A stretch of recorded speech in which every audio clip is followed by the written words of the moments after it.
our webinar. My name is Katie Estrada, and I'm the Executive Director of Classy. And I have the pleasure of introducing you all to Sue Trautman, who will be leading today's webinar. Sue has had a passion for Ayres sensory integration throughout her career, and it has been highly invested in teaching others throughout the world about this valuable theory, assessment process, and intervention. She is closely involved with the Ayres Sensory Integration 2020 vision, assisting with the development of the EASY test materials, coordination of field and pilot testing for the EASY, and she is also an instructor with Classy. Sue founded and worked until 2018 at the Center for Developing Kids in Pasadena, California. And we are delighted to have Sue with us here for the 5th webinar in this 6-webinar series. So with that, I'll turn it over to Sue. Okay, thank you, Katie, and welcome to everyone. This, as Katie mentioned, is the 5th webinar, and there is one more webinar, and I just wanted to let you know that the date has been changed. So if you want to come to this webinar, please note that it's going to be November 19th at 5 p.m. Pacific Standard Time. So, okay, today's topic is related to time, materials, and funding. And this webinar is intended to support primarily modules 3, 4, and 5, and most of the webinars were related to comprehensive assessment. And basically what I do is I address the various topics or questions that typically arise when I'm teaching. So today's webinar, much of what I will share will be related to what I've learned as a clinician and an administrator of the company that I previously owned, Center for Developing Kids in Pasadena. So I will share what will be helpful to me, what has been helpful to me for about 30 minutes, and then I really look forward to us having a discussion in order to help each other with how to address concerns related to funding, materials, and time when trying to get a comprehensive assessment, because I am sure that there are therapists in this room who will have had different experiences than I have, and hopefully together we can help each other. Okay, so when I'm talking about funding, I am really talking about money, and materials would be tests or training when considering assessment. And most therapists have funding for training, and you notice, we know that funding impacts materials, and all of these are kind of interwoven together. But most therapists, I think, have funding for training through their job, either in the way of time off or continuing education money, or both. But sometimes people will be on their own and they may not have funding for this, but it's a common understanding in therapy professions that it's really our responsibility to grow professionally outside of what our daily work environment provides. So your participation here, obviously in the Classy CASI process, indicates that you do understand this, and I imagine that some of you are funded for training and some of you are not. Over the years, one of the things I want to address is that over the years, my colleagues and I, who are also instructors in sensory integration, have heard therapists say things such as they're not allowed to use the sift, as it doesn't relate to the referring problem, or we hear sometimes, oh, it's too expensive, or that the sift takes too long to administer. So I don't know if that sounds familiar to you, or if these are some of your concerns, but we're going to consider those comments with the understanding that as a professional, you should be able to choose the most appropriate assessment to guide your intervention, because you're obviously trying to have positive outcomes for the child and the people supporting that child, and If any of you are not being allowed to choose your assessment, you simply must work with your administrator to change this. We're always shocked when we hear that this is actually happening, that someone is dictating to you what tests you're allowed to use. So we can talk about that a little bit more. And in the last webinar, I showed how the sift was related to function, and in particular school, and we'll revisit that a little bit here as well. And also in your M2 and M3 lessons, there's other ideas related to function, and as I mentioned, we'll go through a little bit more of that as we go on today. So, let's see. So for the test that you, okay, I'm just trying, so we're going to talk a little bit now about how we can afford, I guess, some of the test materials or convince our administrators that they should be affordable. And in this particular instance, we are going to be talking about the sift and the easy, primarily the sift, because this is really what is required under the current CLASSI and CASSI program. And it's a real problem throughout the world in obtaining the sift kit, because not only is it expensive for everybody, despite its, I think, its obvious value, but when you're living in other countries, the shipping of the materials is quite prohibitive at times, and I know we really keep hearing how much of a problem this can be for a lot of you. So, since we are recommending that these tests be used, we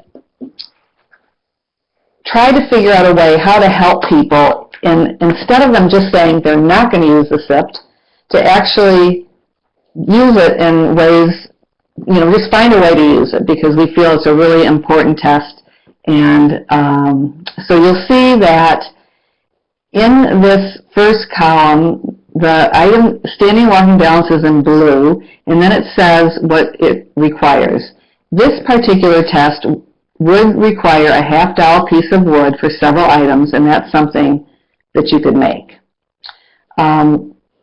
Before going on to the rest of the test, you can note that 1, 2, 3, 4, 5, let's see, 6, 7 of the sift require absolutely no equipment.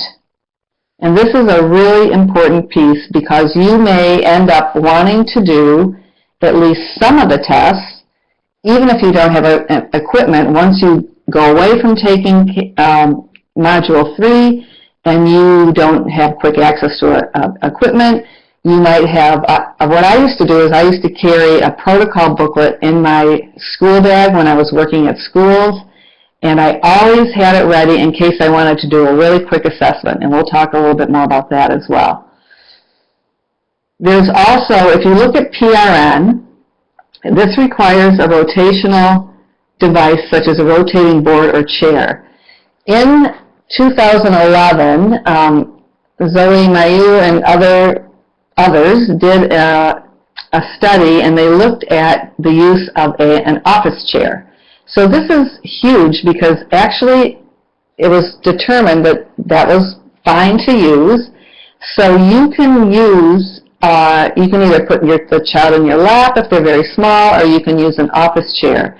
And it's been my experience that most places that I've tested, somebody has an office chair. So you want to test it out first and make sure it works well for you. But now you are up to 1, 2, 3, 4, 5, 6, 7, 8 tests that are really, really quite accessible that you can use. And actually I'm going to go for 9 tests, because the localization of tactile stimuli, you can actually use a pen. There is a device that was created for the sift that is quite efficient, but it is possible to also use a pen. So now we have even more tests that you can use without having access to a sift kit. And then there's a couple of tests such as design copying, motor accuracy, and kinesthesia that you need to have specialized test forms. So I'll show you some costs related to that in just a moment. Then there's the SPM home that's required, and then as you know, the EASY is meant to be a very inexpensive test with most items not costing anything, and what's required at this point is there's no charge for this. So that's great. So just keeping this in mind, we've just cut down your costs for you, because if you do have access to a sift kit periodically, you can borrow it, or if you have one, that's even great, because of course it's always wonderful if you can do a full assessment, but there's other issues that come up that we'll talk about related to time and money. But here is a way to purchase the actual scoring package. And this says a 10-use CD. Hopefully you have a way to use CDs. That's going away pretty quickly. And instead of the $1,300 for the sift kit, if you have someone you can borrow when you need the full kit, but you could at least get yourself the scoring package, and you would be able to do the 9 tests that I mentioned. And what I'd like to point out with the scoring package is that this says 10 use, but really it's up to 150 individual tests.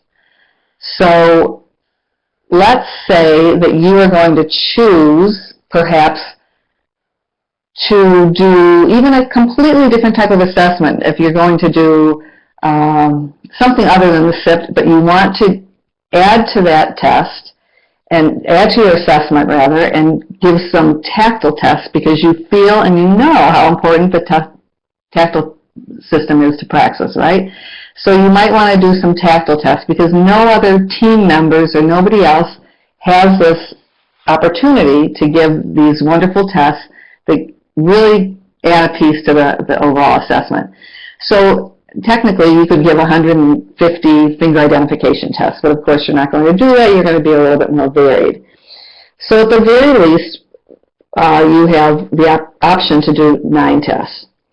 Then, if you want to add some of the other tests, some of which I think are really fabulous, you might want to buy the test booklets. Now, they give you 25 in each package. So, you might want to purchase the motor accuracy, kinesthesia. I know that design copying is not part of a lot of the international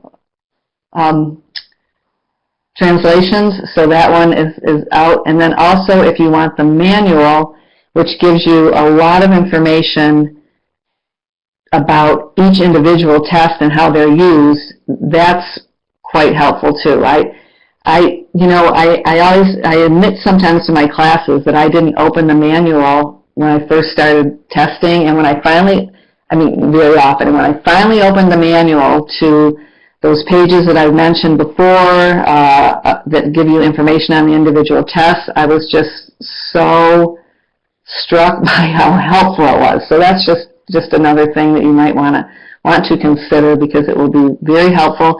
And in addition, it just gives you so much information on sensory integration and Dr. Ayres' thinking, and it really guides your knowledge of sensory integration and lays the foundation for further use of theory and understanding test constructs. So I really like that. So anyway, the problem with funding is also sometimes related to time. And in my setting, I want to just talk about this because in my setting, when I was owning the clinic, all of a sudden, we had to take a lot of insurance payment for assessments where we hadn't been doing that before, and insurance was paying $75 to $150 for an assessment. And this was really, really difficult. As a clinician, I had to find a way to continue comprehensive assessment because I really believed in this ability to get standardized results so I could truly compare my child to other children. And I really needed comprehensive assessment to know what I was going to do with my intervention. And yet I was given 45 minutes to 1 hour, about an hour I'd say, but we were trying to, we ended up allowing our therapist to take longer time, but really the idea was for $75. That was really shocking. So I had to plan really, really carefully what assessments would give me the information that I needed. And you're going to see some of the things that I did to do this. So one of the cautions I have if you're a newer therapist is that the newer therapists tend to give many, many tests because they are really nervous and they want to make sure they've covered all bases so that they don't look like they don't know what they're doing. And so they do take into consideration the referring problem, but sometimes they'll do 2 visual perception tests or a couple of a sensory profile and a sensory processing measure, and that just takes up so much time. And so it is much better if you really attack that referring problem. And it goes back to the last webinar too when I talked about communication, and you can communicate by calling the family and say, what is keeping you up at night? What is bothering you? Because I want to make sure to choose the right assessment. When we would get a referral from the school district, it would sometimes say sensory or motor problems, or even a physician. And really, again, your key is to get to that family and just say, and get as much information about what they're really worrying about, because that will really help you hone in. And if you feel like you can't make that decision, I really encourage you to ask a colleague or a boss to help you with that piece.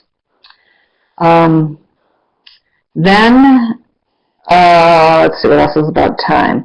Oh, and then again, as an administrator, I really had to achieve the goal of a shorter yet comprehensive assessment as possible when needed, because normally we would have allowed at least 3 hours for each assessment, but I couldn't continue my company. I couldn't continue running the company because we did so many assessments. We were known for our quality of assessments. And so I had to find a balance between getting the most for the money, because the reimbursement would have just been too low and our company would have closed, and what good would that have done our 300 or so families if they couldn't come in. So this is an insurance problem for me, and we worked with the insurance company, and I, as an owner of the company, I was able to just say, okay, do whatever you need to do, but I really had to think it through for other people, and this is what I came up with. Okay, so here are the tests, as I mentioned, again, and so now we're talking about time. And these are my tests that I can choose from. And here they are plotted along sensory systems. And you could probably argue that some of these might go in a little bit of a different category or what, but the purpose of this for me is when I get a referral and I'm choosing assessments, maybe I am doing a different assessment in addition to the sift, but I want to make sure that I hit every single sensory system, because, let's look at this example. If you're doing a handwriting assessment, I've had families call me and say, you know what, I know my child has poor handwriting, and I just want you to work on handwriting. But I know that there are many, many, many reasons for handwriting problems. And here is a list. And this is taken from that same article that I used last webinar about the strengths and the struggles and participation at school. And sometimes I'll even send this to the family, depending, of course, it all depends on individual needs, but to show them that these are the things that could possibly be impacting the child's ability to handwrite. Now, I have a very strong drive to find the underlying reason for the handwriting because I really have a hard time sitting there practicing handwriting with a child, practice, although I will do it. The other thing is, which I know is a little bit shocking, but sometimes when I get a referral as such, I don't even do a handwriting assessment okay, so I know that sounds really crazy to a lot of you, but this is my thought on it. I get work samples, I have the child write for me, I can see, and I'm not recommending that you don't do handwriting assessments, I'm just telling you that I'm much more interested when I'm short on time and the underlying reason. So I can see when I look at a child's work samples that they've got problems with handwriting. I can see they have problems with spacing on 80% of the page. I can see 80% of 10 pages or whatever. I can look at many work samples and I can see that they have a problem with alignment. I can see if they're having a problem with capitalization or various aspects of handwriting. So what I do is I gather those and I make a non-standardized assessment of the handwriting first. Then I look at these particular things related to handwriting, and then I think about which sift tests will address this, or which work samples, or what clinical observations will address these areas of handwriting. So I have to think, I have to really hone in because I want to be really efficient and not waste anyone's time. And I want to get to the root of the problem. So sometimes there's already a previous handwriting test, and sometimes there are a lot of, there might be other information that other people have provided, such as, we'll talk about that a little bit more, but I just wanted to show you my thought process. And again, some of these tests over here could probably be moved around to different areas, but I start thinking about this, and then I go back to this. And I think, okay, the referring problem in this instance we're talking about is handwriting. I think which tests of all of these should I pick? If I know, for example, that the psychologist has done a lot of visual tests, I might not choose any of those. As much as I love design copying, because I do love design copying, if the child is having trouble, in this instance of handwriting, fitting their words or fitting their letters within spaces, I might do space visualization because it's space visualization. I have to really think about the referring problem and the constructs of each test when I pick this. So going one, and it could be, this holds true for any referring problem I have. If for some reason I am on the spot, I have to do a comprehensive, quick assessment, and I can't do the entire sift because we as instructors would rather you do some sift or some standardized testing than no standardized testing. So these tests I always pick. And I pick these, because they take about 15 minutes to administer max, and they're easy to score. And I just pulled off getting a vestibular-based test, a tactile test, a visual and tactile test, and a praxis test. So I feel pretty happy about that if I can just pull this out really quickly. The other thing about finger identification, I have found that that particular test is understood by almost everyone, even children who maybe do little talking or need extra support. They often can understand this test. And so how wonderful it is to be able to contribute to understanding of what problems might be or what strengths there might be by getting some of the tactile tests. 15 minutes. So easy to score. No equipment. It's like perfect, okay? But it's not really perfect because I really like a little bit more, but at least you got that. So depending on the other available assessment information and the referring problem, I often add one or more of these tests. Bilateral motor coordination, that one you need good attention from the child, so sometimes I administer that at a separate time. All of them you need good attention. Standing and walking balance, you would need a dowel, and so that would be something else you'd need.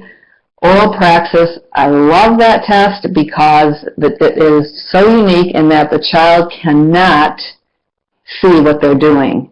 And now you have a window into whether or not how they're doing bilaterally with their mouth, how their proprioceptive perception and their tactile perception might be, as well as their planning. So that is another one I add. A lot of children who we see have trouble with sequencing, so I might add that in. And then motor accuracy is such a, I already mentioned I love design copying. Motor accuracy is a great test because you get right and left hands. You see a lot of motor planning. It's in a large space. It's an easy test for a child to understand. The concern there from an instructor standpoint is that you need to score it. And that seems to be a test that people have trouble scoring. So if you do choose this, make sure you reread the directions and watch the videos on the scoring. One of the things that I just saw recently in a course that I taught was that somebody used a wide marker for motor accuracy. You really can't do that because that throws the scoring. You need to use a medium medium marker, okay? So if you look at the red test and you look at, okay, so I said that the tests that are in red take about 15 minutes. The tests that are in green take about 15 minutes, maybe. Clinical observations, another 10-15 minutes. So now you've just tapped every sensory system in 45 minutes. This to me is really great. And you can tell, this is standardized testing, so you can feel confident reporting to the team or the family. The client profile, the sensory processing measure, they are great, but they are really the views or perceptions of their information about the child as opposed to standardized testing where you can really compare against other children to see if they're performing typically or not. So now you've got, now there's another time-saving piece here. And that is when you're doing your assessment. So I keep harping on the idea of being very specific with your referring problem, because that is going to guide everything, including the goals, and it just really helps. If you look, again, I'll mention that the assessment results, a time saver, and for me, it's clarity of thought, is if I just put in data only, I don't describe. Again, this is my way. You don't have to do it this way. It just helps me with time and understanding. And then in the impression is where there's actually a discussion. So that's the first time I link the assessment information to the referring problem, give the recommendations and treatment plan, the suggested goals, and then what I used to do is write all this information about what happened on the SPM and what I saw in work samples and da-da-da. So what I will do sometimes, and it always depends on the receiver who it's appropriate for, I just attach the SPM, and everybody can see how it was scored, or so and I might refer to some items in the SPM, but I don't repeat everything over and over and over again, and that has really helped me. One more example of how I would describe this, if in fact I only did some of the tests. You can see in the description, I say the sifter group of 17 tests, etc., and then the last sentence says 8 of the 17 tests, I probably should have said, were chosen as related to the referring problems. And here I simply listed average scores or below average scores. These, again, you can tell that I was doing this for a school, but if I wasn't doing it for a school, I would have altered these definitions perhaps related to the referring problem or to what would be meaningful to the recipient of the report, which would possibly be, is always the parent is the key person for that report. Okay, so that is another time-saving thing too. Is of course I have this in I have these descriptions kind of in almost like a template, and then I can cut and paste and adapt from that. So that, with all this said, I know that writing reports, for me anyway, takes a very, very long time. And to do a comprehensive assessment and to put all this together takes hours. Maybe if I did a full sift, if I did a fully comprehensive, fabulous, wonderful assessment, it might take me 6 to 8 hours of total time. Probably would. But to me, it's really worth it because it leads to understanding. However, I'm trying to give you any tips that I have. And then my final tip is that your system for doing notes should be really efficient.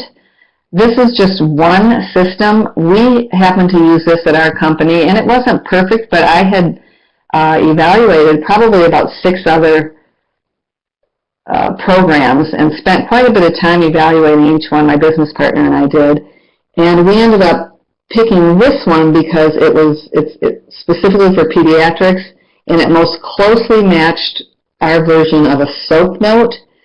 We just felt really comfortable with this particular program. And so once we all got used to it, our note writing time just really decreased. It was really, so I really encourage you, if you're still doing handwritten notes or have a really cumbersome program, you probably can't do anything about it if your administration uses a cumbersome program, but this is just something that really helped us.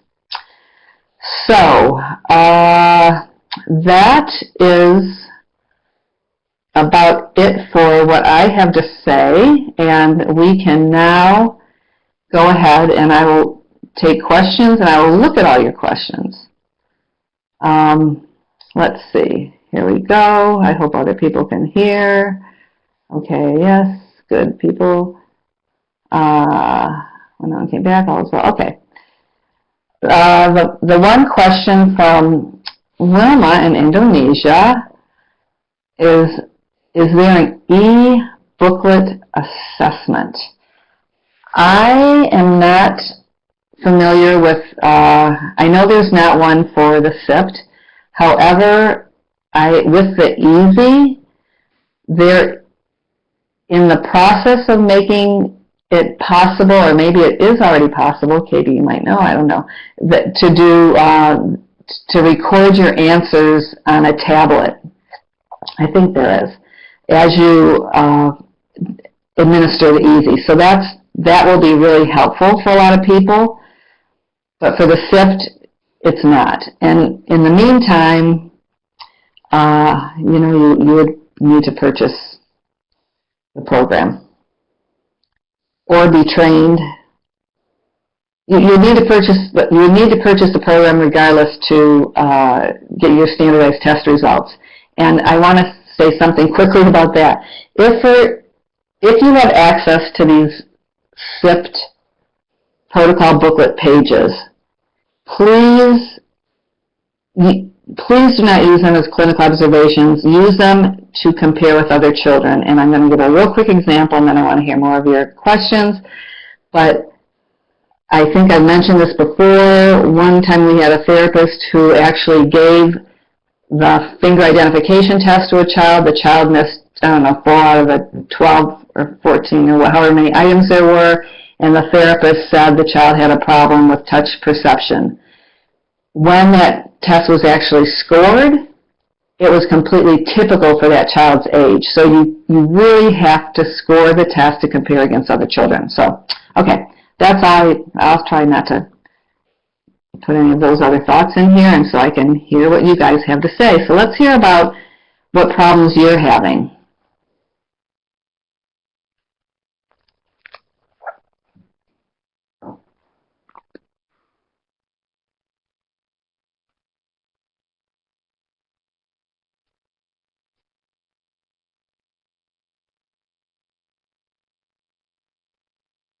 Uh-oh, lots of people are typing. That's great.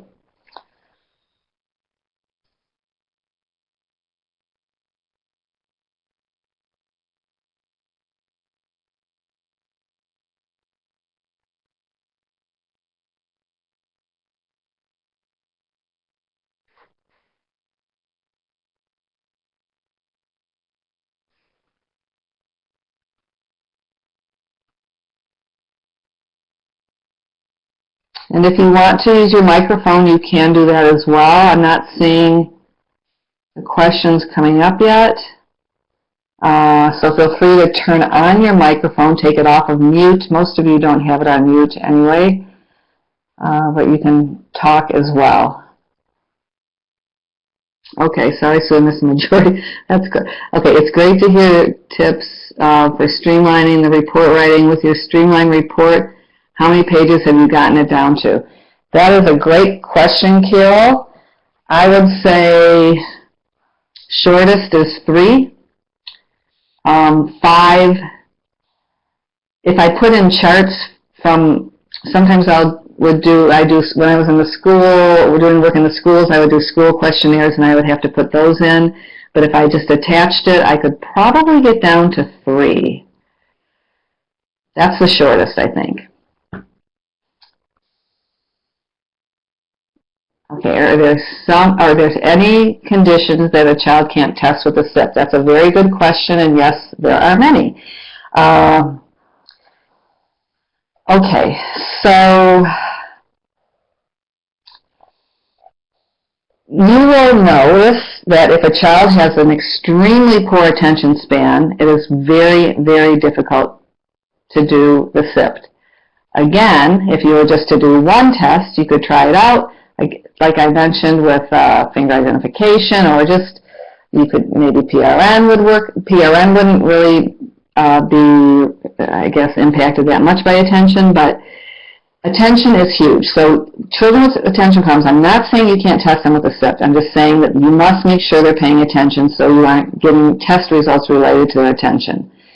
Children with neurologic problems are not meant to be tested with the sift. The sift was actually developed for children with learning disabilities, but we have found that it's also very effective in identifying areas of strengths and areas of need in some other children. So, for example, we often do give this test to children who have autism.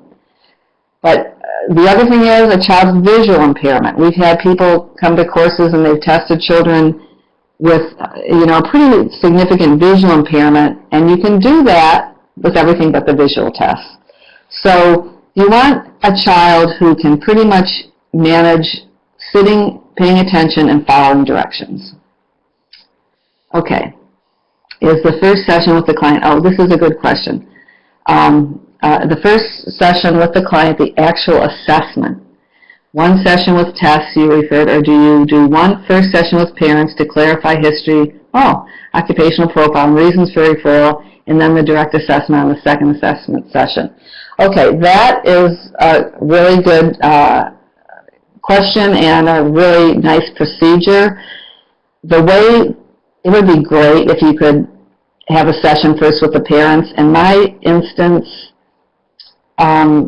when we were taking a lot of insurance, that would have been difficult because that would not have been paid for, or at least parts of that wouldn't have been paid for. So I typically, here's another time-saving thing. I typically would get all of that information by phone or by email ahead of time, and the latest thing that our company put into place was a really helpful time-saving tip, in that the families had to get in all of their client profile, their occupational profile, and maybe the SPM, any other documents, they had to get those in before they were scheduled for the assessment.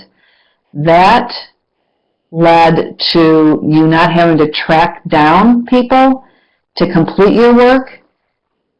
And maybe it wasn't always successful. It was kind of newly implemented when I left. But I did the same thing with teachers. I would pretty much send fax, we used fax at the time, or email forms that I needed, and I would make it very clear I had to have this information before I could come out and do the assessment. But your question brings up something that, I mentioned how we had to do that that shorter, quick assessment sometimes. With that said, the way that I would supplement that is that in the next, if I knew that child was coming back, if I knew right then and there at the assessment this child needs therapy, and will be coming back for therapy, and the parents seem to be on board, then I would know that I could continue to do some types of assessment throughout the following treatment sessions. And some therapists wonder about the ethics of that, and I don't have any concern at all as long as the parent knows that as I treat, occasionally I'm going to be doing a standardized assessment, maybe one little test or a portion of clinical observations or something as part of the intervention session, because it guides my intervention. So sometimes that's how we got a comprehensive assessment over 3 or 4 sessions, even though it was partially treatment as well. Because even in the assessment, the actual assessment, I would have the child participate in equipment, and they would, I'd do a little bit of treatment to get some ideas. So that is how I did it. Now, if you do your first session with the parents to clarify history, that's great. If you can do that. I don't know who pays for that.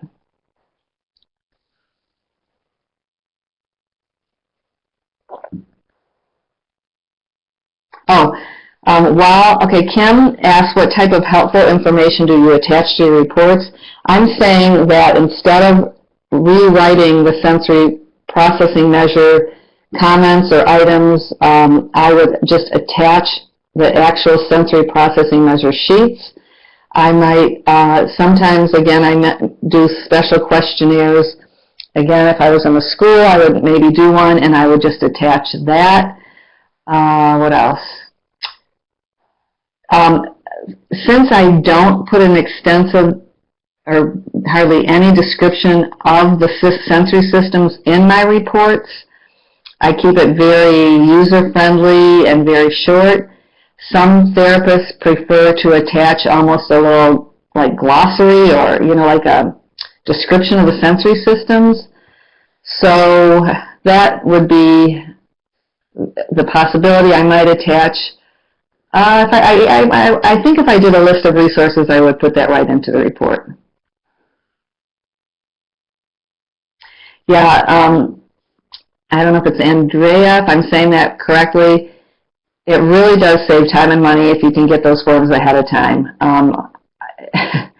You know, and the way that they did it at the company I was at was they were putting it online, and when the family called, they were directed to the website to where they had to fill out the forms, and then that's usually when they're the most motivated to get the assessment, and then they would get those forms in, and boy, the therapist was ready to go, and that was awesome.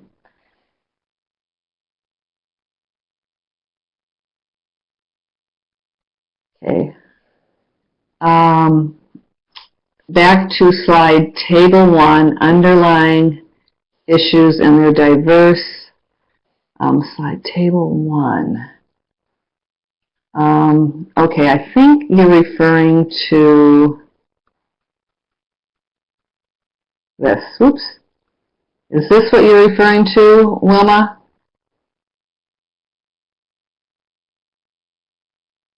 Yes, yes. Okay. Okay, so what is your question?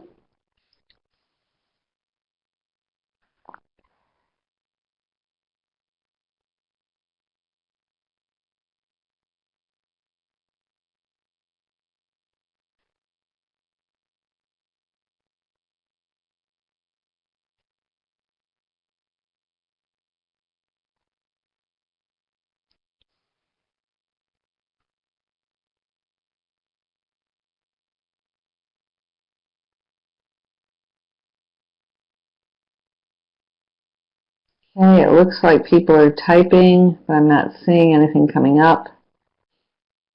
I want to make sure I didn't miss anything.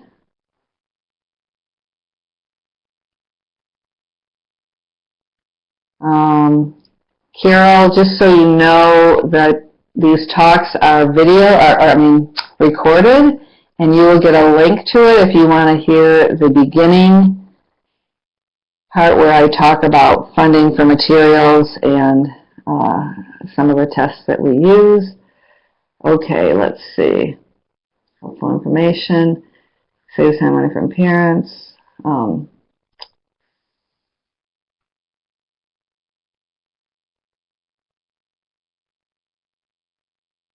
Okay, Carol is asking, would I include potential goals in your report with your recommendations? Just wondering how much information you provide in your recommendations in your report, strategies, etc. You know what, I feel really strongly about putting potential goals in your report. It's really difficult if you get a report from another therapist and they say they don't give any goals because they've been really thinking about this.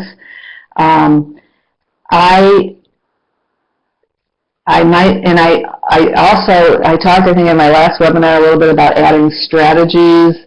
I might put those in my report, and that might be an attachment.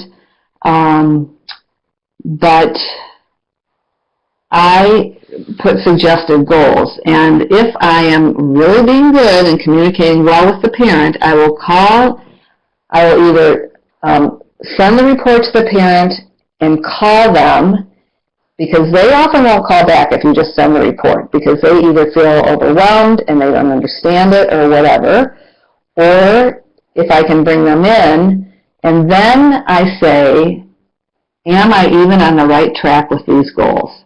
And what I mentioned in the past webinar, Carol, was that I really take the flip side of the referring problem for my goals. So if they're referring because the child's always clumsy and falling down, then my goal is going to be related to clumsy, improving coordination and balance. If the SPM has certain items, I literally take those SPM items and use those goals. So you kind of flip them around to use them as goals, and then I ask the family, am I on the right track? And if I'm not, I change it. So when I finish my report, I sometimes send it to the family and say, can you please check this in case I made any errors in what I said, because I, of course, won't change my professional opinion, but also in our company, we always had our reports reviewed by somebody else, and that was really critical because that really helped for clarity. Okay, Wilma says she has a client, 5-year-old. He is left-handed, but the quality of handwriting is better using his right hand. So what should I do? Still on left or right hand to write? I would let him write with whatever hand he wants to write.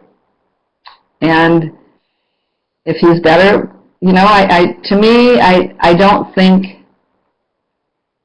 I don't worry so much about making one person be all left or all right-handed.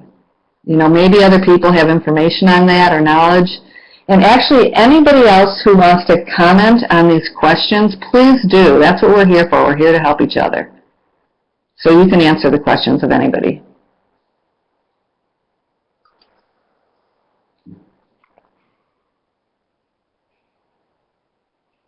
Okay.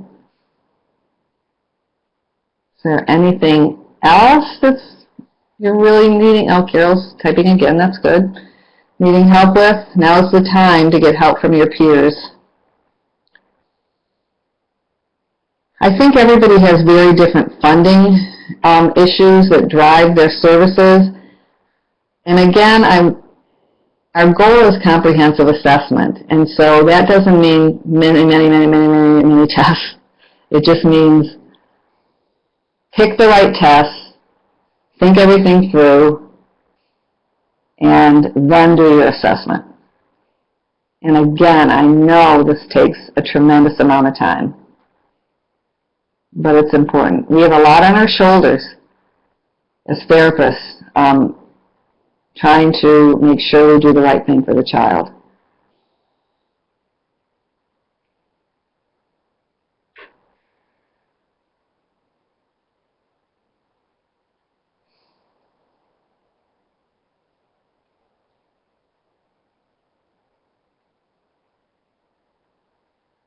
Okay, we're waiting for the last questions to come in. We have about,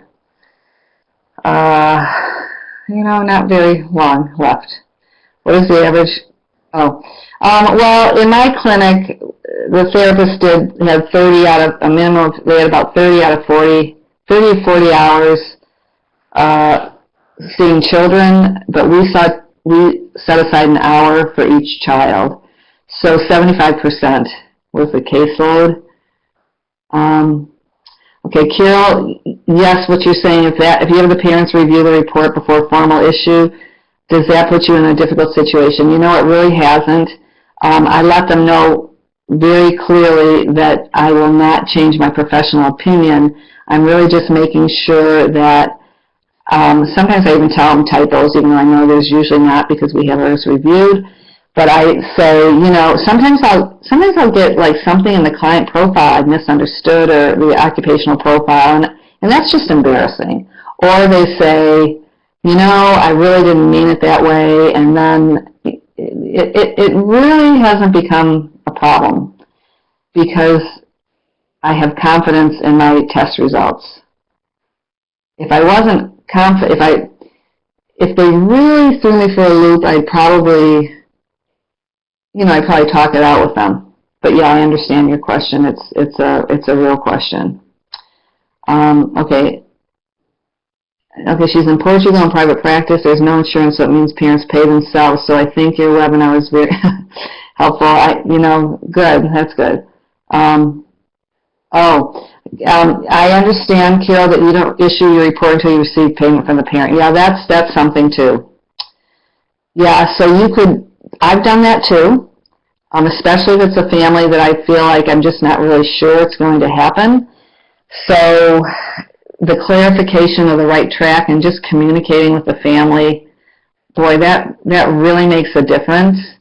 I've had families go for second opinions. I've mentioned this before in other webinars, that they've gone for second opinions simply because the therapist didn't communicate with them or didn't ask them questions. So, it's a little bit scary when you don't have a lot of experience because you're afraid you're exposing yourself, that you don't know all the answers. But I think we all know more about our profession than the people that we're trying to help, and so you've got a lot to offer. Everyone has a lot to offer. Okay. All right. Is there anything else? Okay. We just have a few more minutes, so let me just go back to the one of the first slides and just remind you again that these are the past webinars and that the next one is on November 19th. And I chose this topic because I've designed many spaces. So we had, in the company that I owned, we built out probably 5 or 6 times, and I helped with some school spaces, and so I just have some thoughts on that. And I've also, didn't mention this in my bio, but I'm on the board of Shane's Inspiration, which is they design playgrounds for children of all abilities, and they actually have far surpassed even my, I think, expertise with their amazing playgrounds, but I'm really interested in playgrounds and sensory spaces. So, okay, guys, thank you so much. And Katie, do you have anything you need to add? Thank you, Sue. I'm just going to type in the web address where you can watch the recorded webinars 1 through 4, and also any of the additional Classy webinars that we've done in the past. So we've got this great page on our website with all of the resources there, so please check it out. And thank you so much, Sue. That was wonderful. Okay, you are so welcome. Have a great night, everyone, or morning, or whatever it is where you are, and maybe we'll see you in the next webinar. All right, bye.